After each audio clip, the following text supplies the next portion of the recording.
How do stars die? Inside a star's core, fusion reactions take place. As a result of these reactions, small nuclei combine, bigger nuclei form, and an enormous amount of energy is released. This energy travels from the core to the surface and is eventually released into space. The outflow of light and other radiation through the star opposes the star's gravity and keeps the star stable.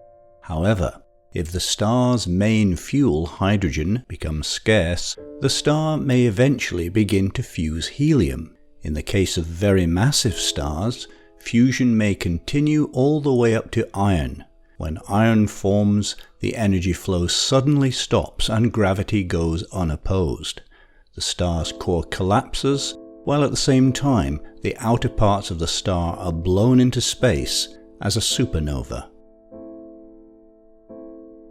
Does the Sun revolve around itself? Yes, it does. Why does light have a speed limit? The structure of space limits the interaction between magnetic and electric fields. Since light consists of electric and magnetic fields, space limits the speed of light as well.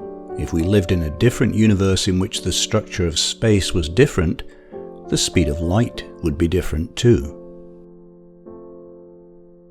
How can light be affected by gravity since its mass is zero? Light rays follow the curvature of spacetime. In other words, spacetime determines the path of light. Massive objects such as galaxies, stars, and planets curve spacetime, which means the path of light is also curved. It doesn't matter that light has no mass. When light comes across a curvature in spacetime, its direction changes. What is apparent retrograde motion? It's an illusion in the movement of planets across the sky. If we observe Mars over a 2-year period, we'll see that it slows down, stops, goes back, and then returns to its original path. In reality, it doesn't slow down or stop or go back. The movement in the sky we see is just an illusion called apparent retrograde motion. It occurs because the orbital periods of Mars and Earth around the Sun are different. It takes Mars about twice as long to revolve around the Sun as it takes Earth, so about every 2 years Earth catches and passes Mars. We see this as if Mars slows down, stops, and goes back.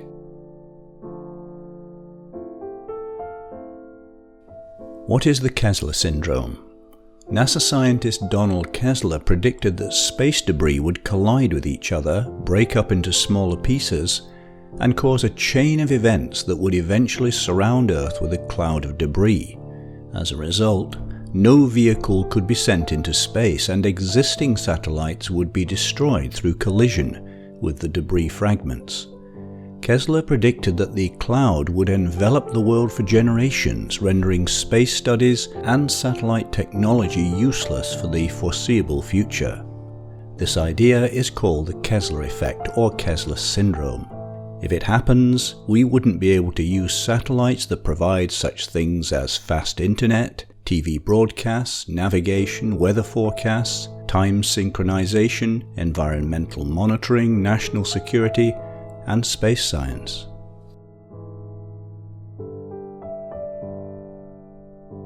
What is Olbers paradox? German astronomer Heinrich Wilhelm Olbers asked, if there are countless stars in space, why is the night sky dark? It should be as bright as these stars illuminating it.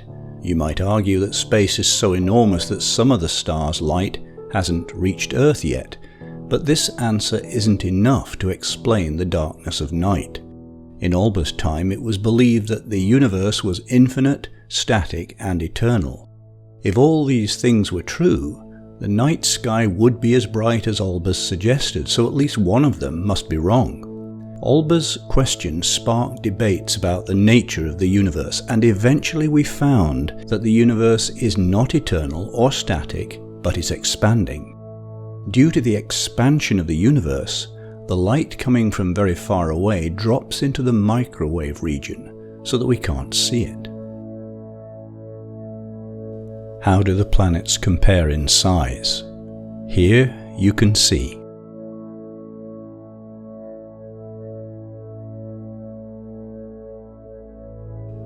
Why do we see only one face of the Moon? It's because the Moon spins on its axis and revolves around Earth in exactly the same time, about 27.3 days. This situation is called tidal locking and is very common in the universe. For example, in the solar system, 19 moons are tidally locked. Like our own moon, they always keep the same face directed toward the planet they go around. Which moon do you see? If you look at the full moon from the United Kingdom, it looks like this. On the other hand, if you look at the full moon from Australia, it looks like this. As you can see, the moon seems to have turned upside down. This is because Earth is spherical in shape and people in the UK and Australia are upside down in relation to one another. Therefore they see the moon and the constellations of stars upside down as well.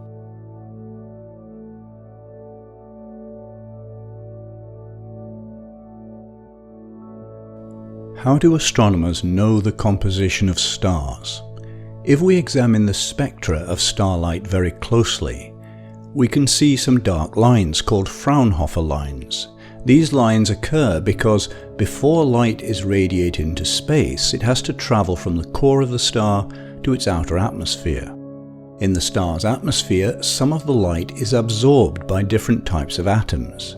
Different types of atoms absorb light at very specific wavelengths, giving rise to the dark lines. Astronomers examine a star's light and see where the dark lines in it occur. The location, darkness and width of the dark lines tells them the composition of the star's outer parts. How big is the universe? If we built a spacecraft that could travel at the speed of light, it would take about 6 minutes to reach Mars, 4 hours to reach Neptune, 4.4 years to reach Alpha Centauri, the closest star system to the Sun, 8.6 years to reach Sirius, the brightest star in the sky, 5,220 years to reach 𝗂𝐴, one of the largest known stars, 106,000 years to travel from one side of the Milky Way to the other, and 2.5 million years to reach Andromeda, the closest major galaxy to us. As you can see, even if we could travel from Earth at the speed of light, to reach the closest major galaxy would take millions of years, and to reach galaxies very far away would take billions of years.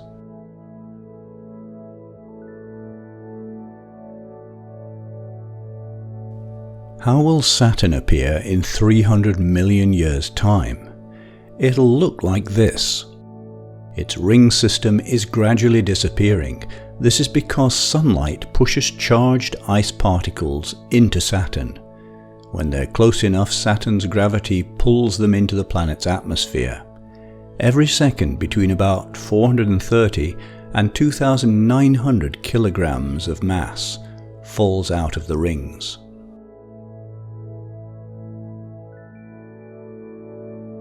Is the Drake equation wrong? In order to estimate the number of intelligent extraterrestrial races in the galaxy, Frank Drake developed a formula in 1961 called the Drake equation. Although some people who believe that intelligent aliens exist point to the Drake equation as evidence, non-believers also suggest the Drake equation supports their case. This is because we don't know the last 4 parameters. We can't even make a solid guess at them. Depending on the numbers we plug in, the number of intelligent extraterrestrial races comes out to be anywhere from about 50 million to 0. So is the Drake equation wrong? No, we can't say that. We just don't know enough for it to be useful as a guide. Why isn't Pluto a planet anymore? In August 2006, the International Astronomical Union created an official definition for planets. A celestial object must meet certain conditions to be defined as a planet. It must orbit around the Sun, It must be massive enough to be rounded by its own gravity, and it must have cleared the neighbourhood around its orbit. Pluto fails to meet the last condition. Its mass is substantially less than the combined mass of the other objects in or near its orbit. For this reason, Pluto was demoted in status from a planet to a dwarf planet.